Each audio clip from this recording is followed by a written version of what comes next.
আজকে আমরা আলোচনা করব আপার প্রাইমারি টেটের সোশ্যাল সায়েন্সের পলিটিক্যাল সায়েন্সের একটা দারুণ চ্যাপ্টারের কিছু প্রশ্ন নিয়ে, যেটা হচ্ছে সরকার আর স্থানীয় সরকার।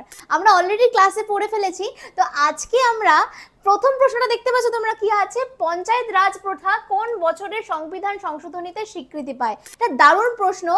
এই প্রশ্নটা কিন্তু অলরেডি পরীক্ষায় এসছে, চারটে অপশন দেওয়া রয়েছে। কি হতে পারে ভাবছো তো? কি হতে পারে? একদম ইজি। দেখো, এর উত্তরটা হচ্ছে 73 এবং 74তম সংবিধান সংশোধনীতে রয়েছে। এটা কি রয়েছে? পঞ্চায়েতি রাজের যে সংবিধান সংশোধনী, তার মানে 73তম আমরা জানি কি পঞ্চায়েত ব্যবস্থা, আর 74তম আমরা জানি কি মিউনিসিপ্যালিটি। আচ্ছা, নেক্সট হচ্ছে আমরা দেখব কেন্দ্রীয় সরকারের প্রধানকে। কেন্দ্রীয় সরকারের প্রধানকে, এই প্রশ্নটা একদম ইজি একটা প্রশ্ন। রাষ্ট্রপতি, মুখ্যমন্ত্রী, প্রধানমন্ত্রী নাকি প্রধান বিচারপতি?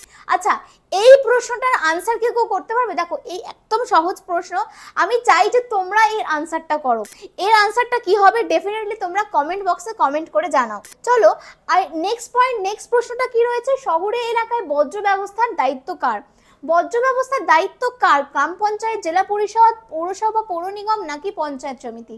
দেখো, শহরে এলাকায় অবশ্যই কে কাজ করবে? পৌরসভা কাজ করবে। একদম সহজ প্রশ্ন। আজকে লাস্ট প্রশ্নটাও কিন্তু আমি তোমাদের জন্যই রাখবো। গণতন্ত্রের মূল ক্ষমতা কার হাতে থাকে? রাজা, সামরিক শাসক, জনগণ নাকি বিরোধী দল? এর উত্তরটাও কমেন্ট বক্সে। তাহলে দুটো প্রশ্ন কিন্তু তোমাদের জন্য থাকলেও কমেন্ট বক্সে কমেন্ট করে জানিও। আর আমাদের কিন্তু বৈঠকিতে আপার প্রাইমারি টেটের কিন্তু অলরেডি অ্যাডমিশন শুরু হয়ে গেছে, ব্যাচ কিন্তু স্টার্ট হয়ে গেছে। যারা যারা আপার প্রাইমারি টেটের জন্য পরীক্ষা প্রিপারেশন নিতে চাইছো টেটের জন্য, তারা কিন্তু দেরি না করে ঝটপট চলে আসো, অ্যাডমিশন করে ফেলো, আর তোমাদের প্রস্তুতিটাকে দারুণভাবে চালিয়ে নিয়ে যাও এবং তোমরা নিজেরা সাফল্যের পথে এগিয়ে যাও। Thank you.